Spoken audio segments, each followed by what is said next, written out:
Procesi zgjedhor në Kosovë ka hyrë në një fazë të rëndësishme ku 7 maj shënon afatin përfundimtar për partitë politike që të konfirmojnë pjesëmarrjen ose jo në zgjedhjet e parakohshme parlamentare.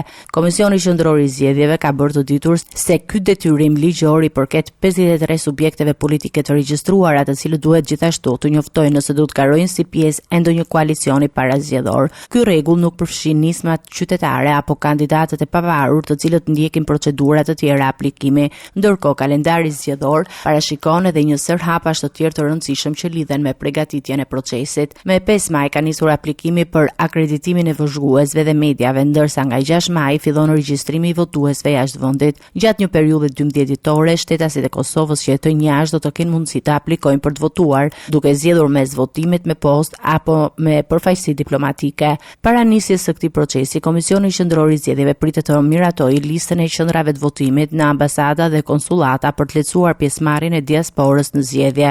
Po ashtu, në 6 maj hapet edhe platforma elektronike që u mundson qytetarëve të ndryshojnë qendrat e votimit brenda komunës së tyre, si dhe të kundërshtojnë pasaktësitë në listën zgjedhore. Kosova do të zhvillojë zgjedhjet parlamentare me 7 qershor, pasi institucionet nuk arritën të zgjedhin presidentin e ri brenda fateve kushtetuese, duke çuar vendin drejt zgjedhjeve të reja në rikonfigurim të mundshëm të skenës politike.